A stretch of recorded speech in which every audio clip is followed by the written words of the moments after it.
안녕하세요. 책사랑 오스컨입니다. 신인간혁명 제14권 233페이지부터입니다. 저자는 이케다다 이사쿠, 펴낸 곳은 화강신문사입니다. 도다 조세이가 서거한 뒤 해원 약 80만 세대로 출발한 학회는 이제는 750만 세대에 육박하는 사실상 일본 제1의 큰 교단이 되었다. 또 사회개혁에도 본격적으로 착수, 정치세계에서도 학회가 모체가 되어 탄생한 공명당이 정계의 새로운 힘으로 대두했다. 그런 가운데 학회의 사회공헌과 지역공헌에 대한 기대도 높아져 갔다. 광선유포란 불법의 인간주의를 바탕으로 하는 시대와 사회를 건설하는 일이라고 할 수 있으리라. 그 사명을 완수하려면 학회 기구와 조직도 시대의 전질에 맞게 개혁하여 사회에 더욱 공헌하고 신뢰받는 개방된 단체로 만들 필요가 있다. 그런데 학회 기구의 골격은 기본적으로는 초창기와 거의 다를 바 없었다. 그런 만큼 일본 제1의 교단이 된 지금이야말로 새로운 시대에 즉시 응할 수 있는 근대적인 기구와 조직으로 개혁하는 일이 급선무이며 거기에 강선유포를 새롭게 전개하는 요체가 있다고 신실은 생각했다. 그중 하나가 입회한 회원이 소재자와 같은 조직에 소속하는 지금까지의 세로선 조직에서 지역을 기반으로 한 가로선, 즉 블록 조직으로 전면적으로 개편하는 일이었다. 당시는 이미 각 현의 조직도 정비되어 예를 들면 홋카이도나 규슈 등에 거주하는 자가 도쿄지부에 소속되는 경우는 없어진 터였다. 그러나 도쿄도에 있는 지부를 예로 들면 지부 멤버의 거주지는 도내 전역은 물론 심할 경우 인접한 현해까지 흩어져 있었다. 학회가 지역에 깊은 뿌리를 내려 사회에 공헌하기 위해서는 블록 조직으로 이행하는 개편이 불가결했다. 또한 신씨는 회장인 자신에게 과중하게 걸려있는 업무 부담과 지나칠 정도로 집중되어 있는 책임을 가능한 한 분담하여 조직을 더욱 합리적으로 만들기 위해 부회장제의 도입도 생각했다. 더욱이 공명당과 학회 관계에 대해서도 사회로부터 오해를 받는 경우가 없게 운영과 기구 면에서 더욱 명확하게 계획을 세워서 나누는 방향을 모색했다. 앞으로의 사항들을 순차적으로 실행에 옮겨 새로운 시대에 적합한 포진을 갖추는 일이 신이치에게는 가장 중요한 과제였다. 신이치는 기구와 조직 개혁 나아가서는 회원 전체의 의식을 회신해 신시대를 향해 희망차게 출발하는 해가 내년이라고 생각하였다. 그래서 9월 본부 간부회에서 다가오는 1970년을 혁신의 해로 삼고 일명 신생의 해라는 이름으로 전진하자고 발표했다. 학회순회 간부도 공명당 간부도 호지사와 다스조가 쓴 학회 비판서의 발간 예고가 나오자 역시 그 점이 신경 쓰였다. 이미 중의원 선거가 실시된다는 말이 이해 연초부터 나돌고 있어 각 당들도 선거를 염두에 두고 활동을 개시하였기 때문이다. 그 총선거 전에 학회와 공명당을 중상하는 악질적인 책이 나와 선거에 방해가 되어서는 안 될 말이라고 생각했다. 9월 중순 학회 총무이사 세이쿄 신문 전무이사인 아키즈키 에이스케가 공명당 도의회 의원이기도 한 간부와 함께 후지사와의 집을 방문했다. 이 도의회 의원은 후지사와와 면식이 있어 2주일쯤 전에도 혼자 후지사와를 찾아간 터였다. 아키즈키는 자신이 개인적으로 후지사와를 만나 솔직하게 요망사항을 전해보자고 생각했다. 만일 창가학회에 관한 책을 낼 경우 억측하거나 극단적으로 단정짓지 말고 정확히 취재해서 사실의 근거를 두고 썼으면 하는 것과 또 그렇게 하면 자료도 제공하고 총본산에도 안내하겠다고 아키즈키 일행은 일관되게 요청했다. 더욱이 선거 직전에 학회와 공명당을 비판하는 책을 발간하는 것은 공명당 측에서 보면 선거를 방해하는 것으로 느껴진다고 이야기했다. 아키즈키 일행은 어디까지나 정중하게 후지사와 다스조에게 요망사항을 말했다. 또 두 사람은 후지사와의 양해를 얻어 며칠 후 이 책 출판사 관계자도 만나 내용을 전했다. 그러나 후지사와도 출판사도 요청을 받아들이지 않고 11월 초순에 비판서는 예고대로 발간되었다. 후지사의 책이 발간되기 직전 출판 관련 업무에 종사하는 남자부 멤버가 출판 대리점을 방문했다가 후지사가 쓴 책의 인쇄 견본을 보게 되었다. 남자부는 앉아서 읽기 시작했다. 책장을 넘기면서 이 청년은 안색이 변했다. 몸이 분노로 떨리기 시작했다. 책 내용은 중의원 선거를 앞둔 악질적인 방해라고 해도 좋았다. 예를 들어 학회는 공명당으로 하여금 정권을 잡게 하여 장차 헌법을 바꾸고 1년 종정을 국교화한다는 것이다. 이는 학회를 비판하는 상투적인 어구처럼 써왔지만 야마모토 신씨가 지금까지 몇 번이나 공식 석상에서 명확히 부정한 점이었다. 처음부터 학회는 세계 광선 유포를 목표로 하고 있는데 일본에 국교로 할 필요가 왜 있겠는가. 1967년 5월 3일에 열린 본부총회에서도 이 문제에 대해 이렇게 분명히 말했다. 1년 정적을 국교화해 국립계단을 세우려는 것이 아니냐는 논평은 당치 않은 감정론이자 그 모든 것은 불법을 전혀 모르는 망평이며 억측에 지나지 않는다. 그러나 후지사는 그 말을 귀담아 들으려고 하지 않은 채 처음부터 학회가 국교화를 지향하고 있다고 거리낌 없이 단언했다. 후지사는 한 번도 학회 본부에 취재하러 온 적이 없었다. 학회를 비방한 다른 출판물 등을 자료로 삼아 지필한 듯했다.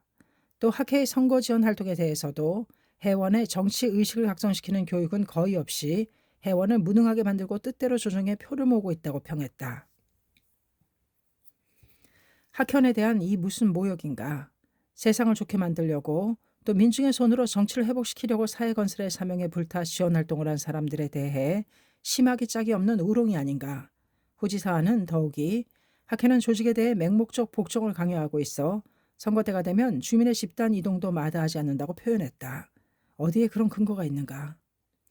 더구나 그 사실무근의 이야기를 바탕으로 학회와 공명당은 민주주의의 적이라고 단언하여 공명당을 해산하라고 부르짖는 것이다.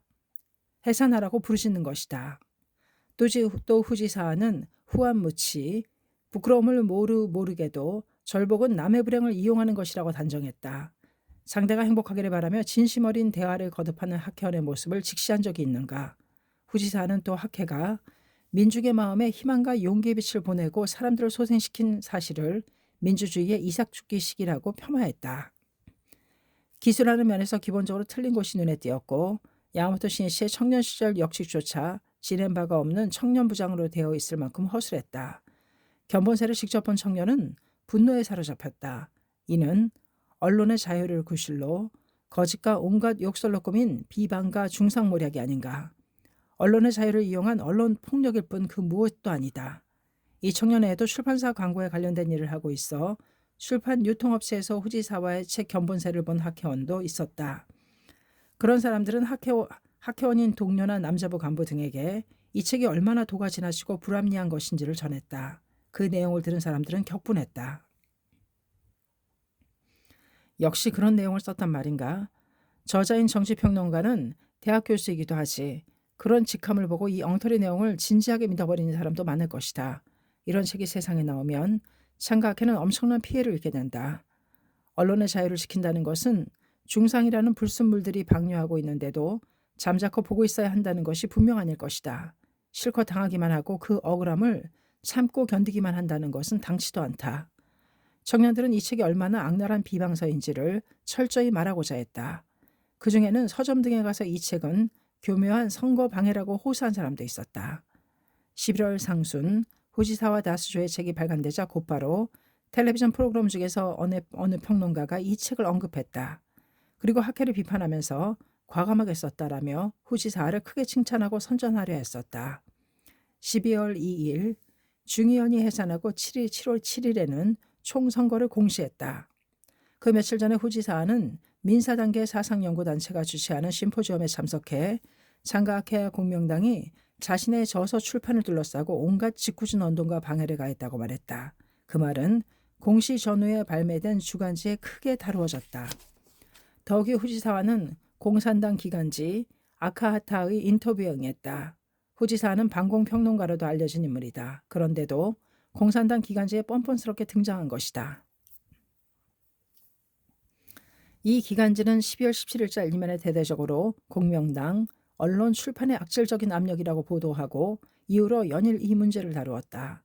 또 사회당 기간지 사회신보 21일자에도 보도했다.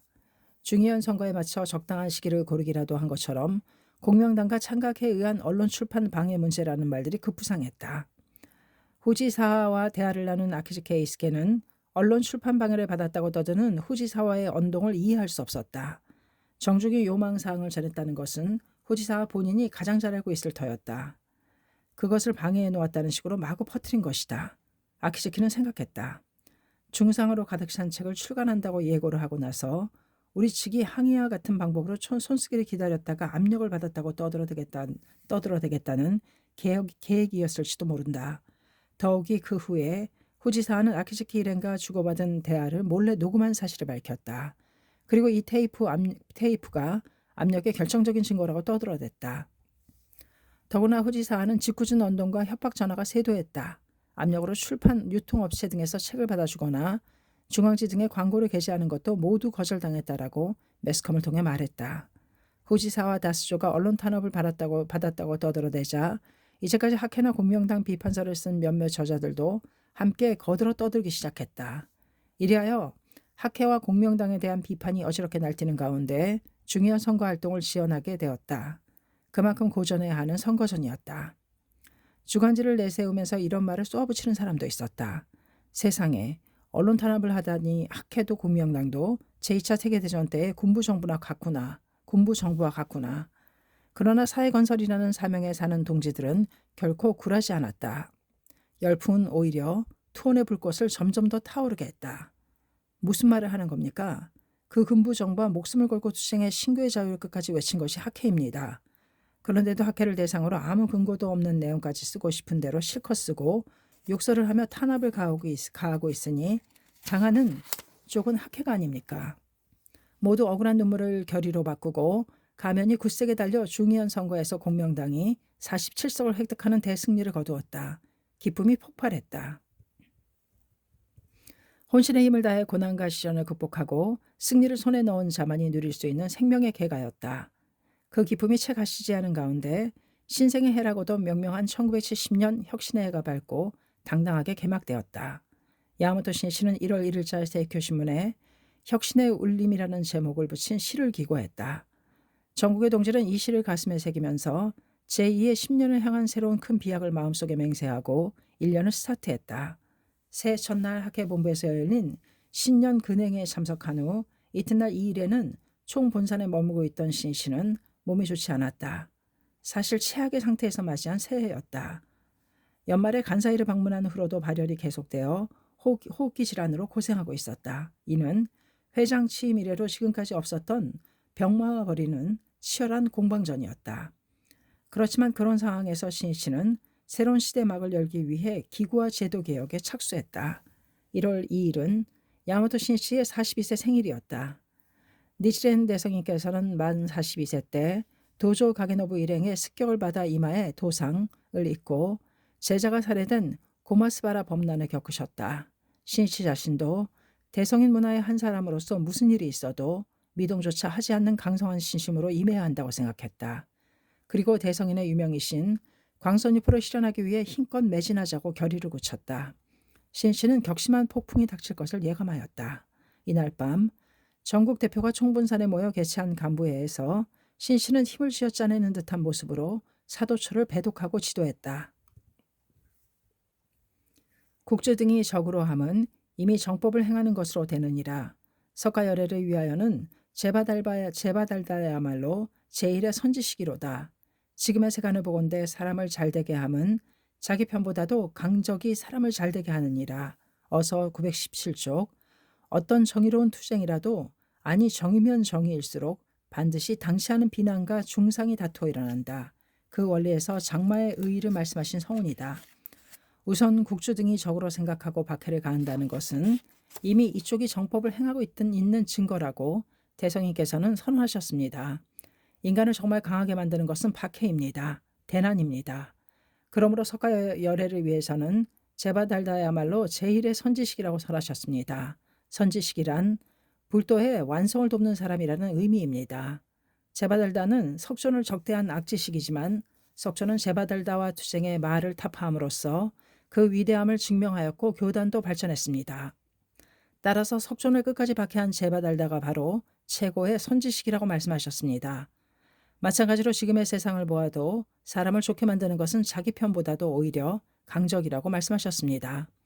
대성인께서도 도조 가게노부나 고쿠라쿠사사 료칸 등에게서 박해를 당하고 대난을 받았기에 법화경의 행자가 될 수 있었다고 말씀하셨습니다. 우리도 난을 만나고 마와 투쟁에 그 악을 타파함으로써 자신의 생명이 단련되어 인간 혁명을 할 수 있습니다. 일생성불을 할 수 있습니다. 또 그것을 극복해야 비로소 학회도 크게 발전합니다. 이 성운에 따라 비난이나 중상의 폭풍이 다투어 일어나면 일어날수록 단결을 강화하고 신심을 깊이 다지며 용기를 불러일으켜 힘차게 전진하기 바랍니다.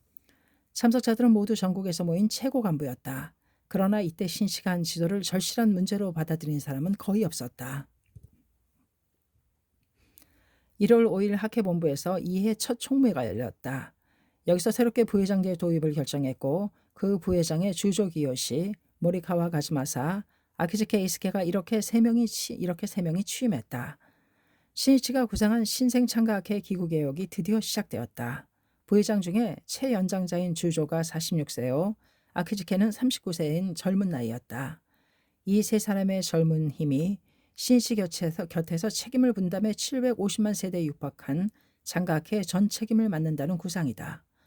또 도다 제2대 회장 스라에서 이사장을 지낸 고니시 다케오를 비롯해 기요하라가스, 야마다이라 주헤이 등은 본부 참여가 되었다. 실로 세대 교체였다.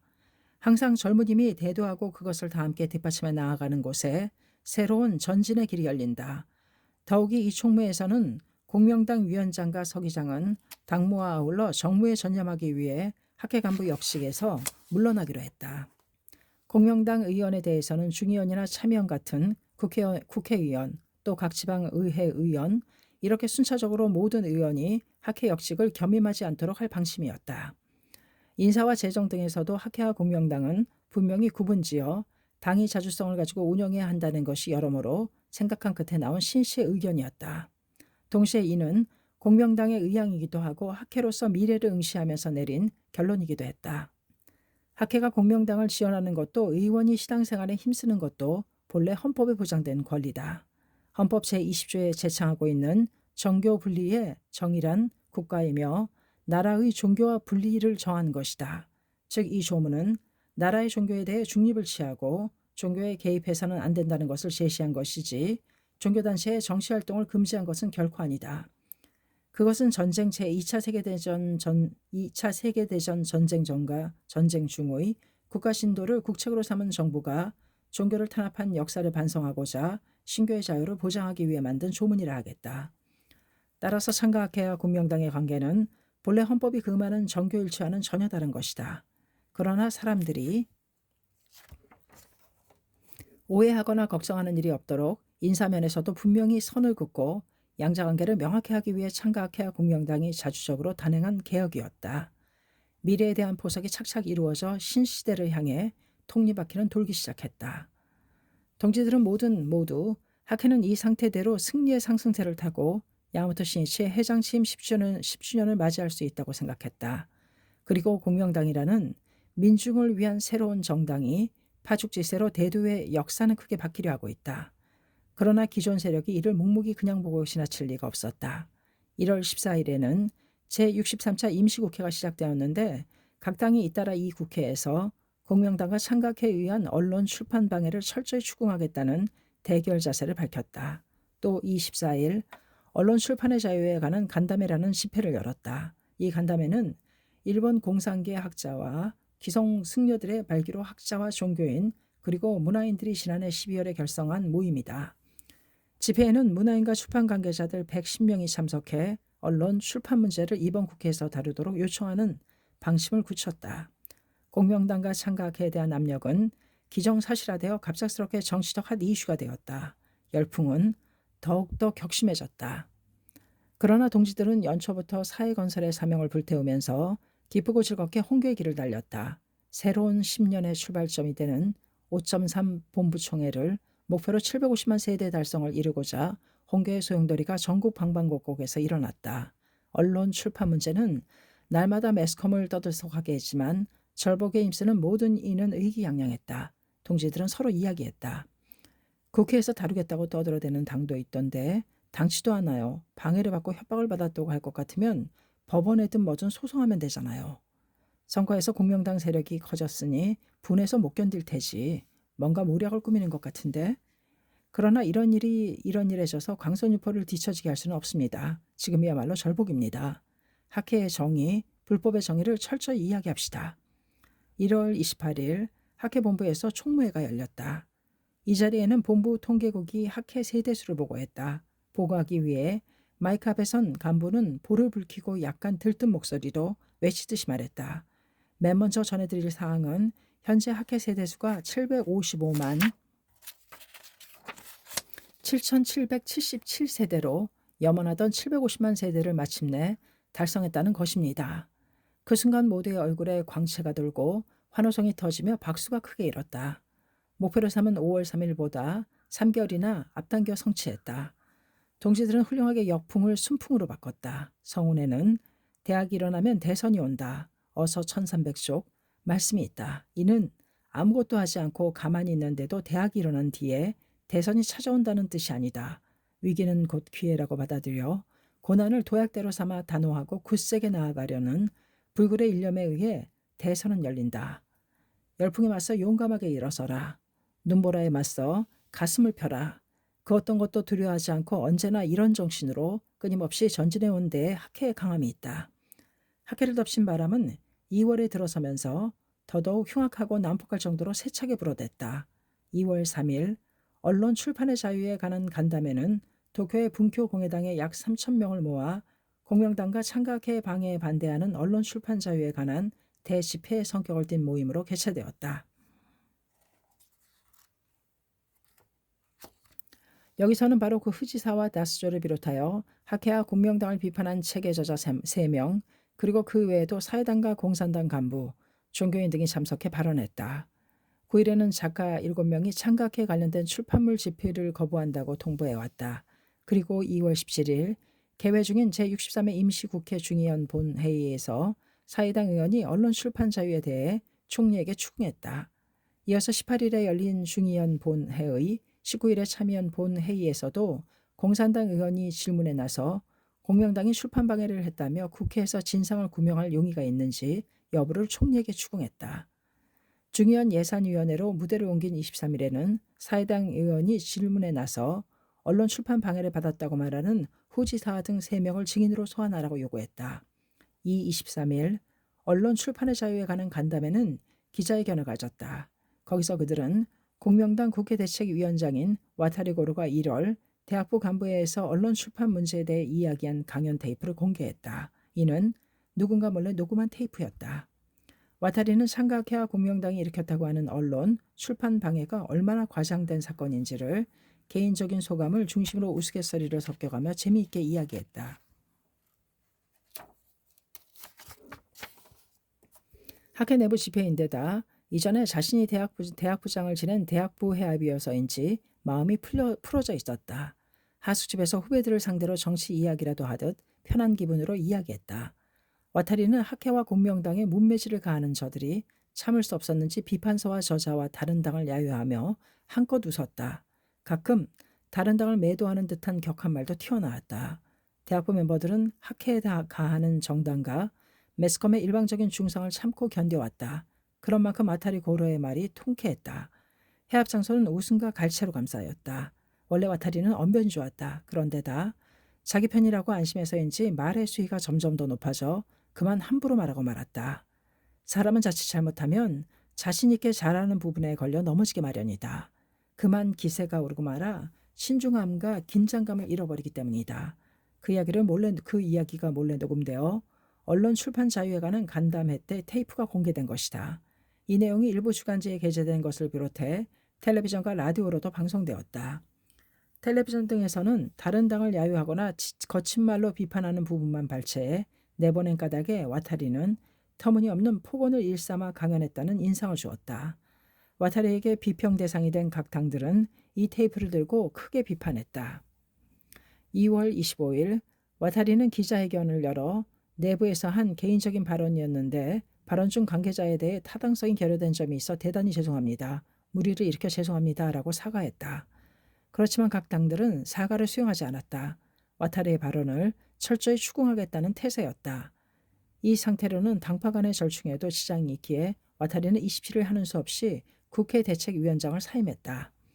각 당들은 더욱이 기세가 붙었다. 이날 중의원 예산위원회에서 공산당 의원이 새롭게 몇 명의 비판서 저자와 출판 관계자 그리고 공명당 의원 등을 증인으로 소환하라고 요구했다. 그리고 공명당 의원 등을 더 나아가 다음 날 28일 직접 공명당 비판서를 집필한 민사당 소속 어느 의원이 중의원 예산위원회에서 질문에 나섰다. 의원은 언론 출판방에는 공명당이라는 정당보다도 창가학회라는 종교단체의 문제라고 했다. 그리고 창가학회는 조직적인 선거범죄가 끊이지 않고 있으며 학회원이 저지른 범죄가 많이 발생했다고 단정하고 그 조사와 함께 회장인 야마모토 신씨를 증인으로 소환 신문하라고 강력히 요구했다. 편견을 바탕으로 한 완전히 타당성을 결여한 불합리한 이야기였다. 사회당 또한 회장인 야마모토 신씨를 증인으로 소환해 신문하라고 주장했다. 공격의 화살은 공명당에서 창가학회로 그런 다음 야마모토 신씨에게로 일제히 돌려졌다. 그 뉴스를 들은 학회원들은 격분했다. 어떤 지역에서는 좌담회가 끝난 뒤 동지들은 분노를 터뜨리다시피 하며 이 문제를 서로 이야기했다. 남자부 멤버가 말했다. 국회에서 야마모토 선생님을 증인으로 소환하라고 말하는 국회의원이 있는데 선생님과 언론 출판 문제는 관계가 없지 않습니까? 다른 청년이 대답했다. 맞아요. 결국 그들은 처음부터 그것을 노렸을 거라고요. 선생님을 국회에 불러내 언론을 탄압했으니 사과하라. 든지 학회는 반사회적인 단체다. 책임을 져라 등으로 몰아세울 계획일 테죠. 정말이지 비열해요. 무인부 멤버가 분노를 터뜨리며 말했다. 세상에 학회원의 범죄가 많으니까 조사하라니 무례하기 짝이 없는 말이네요. 그렇다면 그 전에 모든 범죄의 범인이 무슨 종교를 믿고 있는지 조사해야겠네요. 그렇게 하면 자신들이 당치도 않는 생트집을 잡았는다는 사실을 분명히 알 테니까요. 장년부 간부가 맞장구를 치면서 이야기를 시작했다. 실은 말이죠. 나는 사업에 실패하고 가족 집단 자살을 생각하고 있었을 때 입회했습니다. 학회 선배들이 매일 열심히 격려해 줬는데도 정신적으로 다시 일어서기까지 약 1년이 걸렸어요. 그동안 몇 번이나 죽으려고 생각했었죠. 언제 무슨 일을 저지를지를 모를 상황이었죠. 그 정도로 앞이 막혀 있었습니다. 생각해보면 창가학회는 이 세상에서 불행을 없애고자 병고, 경제고, 가정불화, 사회에서의 인간관계 등으로 괴로워하는 사람이 있으면 곧바로 포교해 왔습니다. 그것은 민중구제를 목표로 하는 종교의 사명이기 때문입니다. 고뇌하는 민중과 더불어 살아간다는 것은 학회가 그 고통과 수많은 문제를 함께 껴안고 나아간다는 뜻입니다. 그리고 학회는 불행에 시달리는 민중을 소생시켜 왔습니다. 이런 일은 국가조차도 하지 못한 일이죠. 본래 이 학회의 업적을 각 정당도 매스컴도 최대한으로 평가해주고 칭찬해줘야 하지 않겠습니까? 국가에서는 공명당과 창가학회의 관계는 정교일치가 아닌가라는 언론 출판 문제와는 직접적으로 관계가 없는 일까지 거론하게 되었다. 또 학회를 추궁한 의원에게 불 지르겠다, 죽여버리겠다라는 협박 전화가 잇따르고 있다라며 기자회견을 여러 마구 퍼뜨린 국회의원도 있었다. 근거도 없는데 학회원의 소행이라고 한 것 같은 말투다. 이런 발언이 그대로 텔레비전, 라디오, 신문 등에 보도되어 학회는 지극히 반사회적인 단체라는 인식이 만들어졌다. 신문에도 주간지에도 창가학회, 공명당, 언론, 출판 방해라는 글자가 날뛰었다. 전철을 타도 학회나 공명당을 중상하는 주간지 광고가 걸려 있었다. 야마토 신씨는 1월에 들어서서 학회에 대한 공격이 한층 더 격해지자 더욱더 전국을 뛰어다니며 한 사람 한 사람의 동지를 힘껏 격려하자고 생각했다. 모두의 가슴에 용기의 불꽃을 타오르게 하고 싶었다. 그러나 신씨는 병을 앓고 있었다. 신씨의 건강은 해가 바뀌어도 전혀 호전되지 않아 안정이 필요했다. 의사 말로는 원래 결핵으로 호흡기가 약한 데다 무리에 무리를 거듭해 쌓인 피로가 축적되어 체력이 저하되었다고 했다. 그래도 회원을 격려하러 움직이려는 신씨에게 의사는 말했다. 더 이상 악화되면 돌이킬 수 없는 상태가 됩니다. 몇 개월이 걸릴지 모르지만 완치될 때까지는 아무쪼록 정양해 주십시오. 신씨는 마음이 아팠다. 회원이 불쌍해 참을 수 없었다. 그러나 몸을 쉬면서 직무를 계속할 수밖에 없었다. 해야 할 일이 산더미처럼 쌓여 있었다. 회장의 일을 분담하고자 부회장제를 도입했지만 본격적으로 가동하기에는 아직 시간이 필요했다. 지난해 8월에 제5권 연재가 끝난 소설 인간혁명도 속히 재개해달라는 강한 요청이 세큐신문사와 수많은 회원들에게서 들려온 터였다. 부탁을 받으면 거절하지 못하는 신씨의 성격이었다. 2월 상순부터 제6권 연재를 개시하겠다고 약속했다. 신씨의 소설 인간혁명 제6권 집필을 결의했지만 발열이 계속되어 몸이 격심하게 쇠약해진 데다가 오랜 마음의 피로 때문인지 어깨와 목덜미가 매우 뻐근해져 펜을 들기조차 힘들었다. 하는 수 없이 테이프에 구슬로 녹음하고 그 테이프를 통해 원고를 만들어 달라고 부탁하기도 했다. 신이치는 건강이 극도로 피폐해져서인지 구슬을 시작하자마자 숨쉬기가 고통스러웠다. 가래가 목에 걸리고 기침이 멎지 않는 경우도 적지 않았다. 이마에는 비지땀이 뱄다. 그래도 구슬을 계속했다. 제6건 1952년 4월 총본산에서 열린 종지 건립 700년 기념 경축대회 대법회부터 시작했다. 이때 제2차 세계대전 중에 신본불정론의 사의를 주장해 학회 탄압의 발단을 만들어낸 가사하라 지코가 총본산에 있었다. 남자부 멤버들은 가사하라로 하여금 그 잘못을 시인하게 하고 옥사한 마키쿠치 초대회장의 묘소 앞에서 사죄하게 했다. 그러자 1년 종종의 종회는 불합리하게도 도다 조세이에 대해 사죄문 제출, 법화강 대강도파면 등산 정지를 결의했다. 정법 정의를 관철하고 학회가 악을 바로잡은 까닭에 열풍을 받게 된 은사 도다 조세이. 그 생전에 웅자를 생각하니 신이치의 가슴에도 용기가 거세게 끌어올랐다. 지금 병에 걸린 신이치 또한 몰아치는 열풍을 받고 있었다. 강한 바람이었다. 신이치는 공명당이 중요한 진출을 결단했을 때부터 머지않아 그 지지단체인 학회도 세찬 집중 포화를 받는 날이 오리라고 각오하였다. 탄압은 학회가 사회개혁을 위해 일어났을 때부터 반복되어 온 일이기 때문이다. 정치를 민중의 손해라는 이념으로 학회가 지방의회에 처음으로 동지를 내보낸 때가 1955년이었다.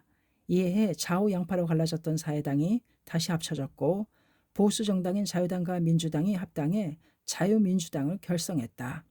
보수와 혁신의 양당제 형태가 만들어져 제2차 세계대전 후에 일본 정치를 지배하게 된 이른바 1955년 체제가 출발한 것이다. 장각회는 이듬해인 1956년에 참의원 선거에 후보자 6명을 내세워 그중 3명을 당선시켰다. 또 이듬해에 실시된 참의원 오사카 지방구의 보궐선거에도 후보자를 냈다.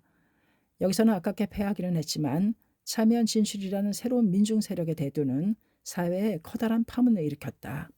먼저 홋카이도 유바리 등지에서 사회당을 밀어온 탄노가 학회원을 조합해서 쫓아내는 탄압이 발생했다. 유바리 탄노 사건이다. 이어서 오사카 보궐선거에서 너무 열심히 한 나머지 일부 선거법 위반자가 나온 것을 이유로 권력은 마성의 송곳니를 드러내 학회를 덮쳤다. 이 선거의 최고 책임자였던 야마모토 신씨를 부당하게 체포한 것이다. 오사카 사건이다. 그러나 4년 반에 이르는 법정 투쟁 결과 신이치의 무고함이 증명되어 무죄 판결을 쟁취했다. 이윽고 학회를 모체로 한 공명정치연맹이 탄생하고 1964년 11월에는 공명당이 결성되었다. 그동안 참의원에서 착실히 의석을 늘리고 더 나아가 이듬해 7월 참의원 선거에서는 공명당이 11석을 획득, 임기가 아직 끝나지 않은 의원 9명과 합쳐 20석으로 발전했다. 이 선거는 많은 종교단체 관계자가 입후보하거나 각 종파가 후보자를 추천했기 때문에 종교전쟁이라고 불릴 정도였다. 정당은 각 교단의 조직을 연줄로 해 표를 겨냥했고 교단은 정치의 힘을 빌려 학회 방멸을 획책했다. 예컨대 이해 8월 전 일본 불교회가 개최한 전일본 불교도 회의에서는 학회가 공명당을 결성한 것은 불교 성세에 다대한 영향을 끼친다 하여 창각회에 대한 대책을 협의했다. 그리하여 단결을 강고히 하고 방어에서 공격으로 전환해 싸워야 한다고 했다. 방법으로는 다음과 같은 내용을 내걸었다. 각 교단의 장과 지역 불교회장은 사교 박멸이라는 엄연한 지령을 발할 것, 창각회에 강대한 선전에 대항하기 위해 불교의 발행의 대중을 대상으로 한 주간지로 매스컴을 제압한다. 시기를 보고 국회와 정부에 청원서를 제출한다. 주과일보 1965년 9월 1일자. 그들은 정부에 청원할 내용에도 창각회의 교리에 반도덕적이고 반법률적인 부분이 있으니 이를 입증해야 한다는 등 편견과 억측의 바탕을 둔 일방적인 제안을 했다. 또 이때 참석한 변호사는 박멸은 빈틈없이 꼼꼼하게 하여 법률상에서 비판하지 않으면 효과가 없다. 주과일보 1965년 9월 1일자라고 조언했다. 학회 박멸을 내걸고 그 수법을 주도 면밀하게 검토하기 시작한 것이다. 한편 신종교교단의 연합회인 신일본 종교단체 연합회도 9월 초순에 이사회를 열어 90여 가맹교단과 신도 약 700만 명을 총동원해 학회 및 공명당과 대결해 역절복하기로 결정했다. 신일본 종교단체 연합회는 더 나아가 매스컴에 대한 대책도 협의하고 매스컴으로 창각해야 공명당에 추파를 던져 영합하는 세력에는 단호한 태도로 대할 것이며 신문 등의 불매 동맹이나 보이콧 운동도 불사하겠다. 주가일보 1965년 9월 8일자라고 하였다. 각 교단이 두려워한 것은 공명당의 중요한 진술이었다. 거기에는 대단한 오해가 있었다. 공명당이 장래 정권을 떠맡게 되면 1년 정종을 국교로 삼고 국립계단을 건립해 그 밖의 다른 종교를 권력으로 배척할 것이라고 굳게 믿어버린 것이다. 그런 일은 학회에서 명확히 부정했는데도 불구하고 고집스럽게 믿고만 있었다. 이런 오해에서 비롯된 두려움으로 학회와 공명당에 대한 격렬한 반발이 일어났다고 할 수 있다. 이해 12월에는 학회의 야망을 저지하겠다며 신도, 불교, 기독교, 신흥종교 등의 대표 100여 명이 참가해 시국 대책 종교인 회의라는 것을 발족시켜 학회에 맞서 대결 자세를 취할 것임을 명확히 밝혔다. 학회와 공명당의 편을 드는 교단이나 정당은 전무했다. 오직 민중만이 아군이었다. 그런 상황에서 공명당은 1967년 1월 중의원 선거에 첫 도전을 하여 25명 당선이라는 쾌거를 이뤄냈다. 중의원 선거에서 각 종교단체 관계자들도 많이 입후보했다. 전 일본 불교회와 신일본 종교단체 연합회의 추천 후보는 합해서 100명이 넘었다. 특히 신종련은 중의원 선거 전에 정치 결사로서 신종련 정치연합을 발족시키고 전국의 추천운동을 전개에 끼치는 영향력을 강화했다. 각각의 교단이 추천한 후보자는 여당인 자민당을 필두로 민사당, 사회당 등 각 당파에 걸쳐 있었다. 학회와 공명당의 관계를 정교일치 등으로 비난하면서 각 교단과 정당은 유착의 도를 강화했다. 중의원 선거가 끝난 2월 시국대책 종교인 회의는 총회를 열어 자민, 민사 양당에 대해 공명당에 동조하지 않도록 요망서를 제출하기로 결정했다. 아무튼 각 교단이 손을 잡고 각 정당에도 손을 써서 창각회와 공명당 박멸에 총력을 기울였다. 그렇지만 공명당은 파죽지세였다. 이듬해인 1968년 참여연 선거에서도 13명이 당선해 참여연에서 차지한 의석은 24명이 되었다. 야마토 신시는 이 몇 년 동안의 수많은 평화 제언을 발표했다.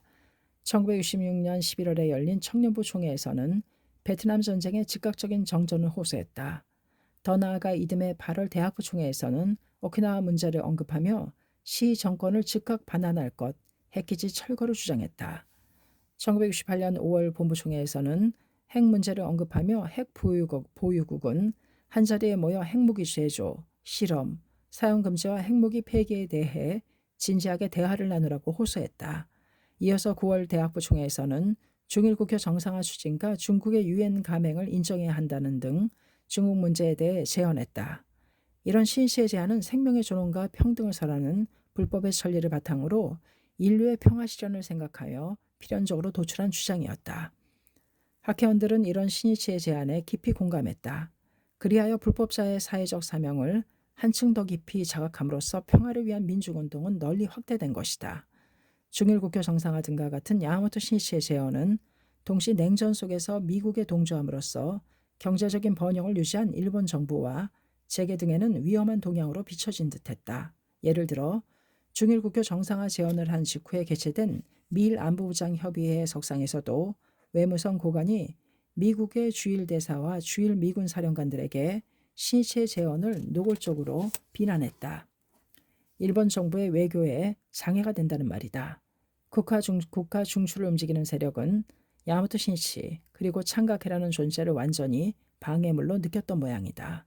각 교단도 각 정당도 약진하는 공명당과 창각회의 거센 반발과 증오 또 두려움을 품으면서 호시탐탐 공세 기회를 엿보았을 것이다. 신인간혁명 제14권 264페이지까지였습니다. 감사합니다. 책사랑 오죽헌이었습니다.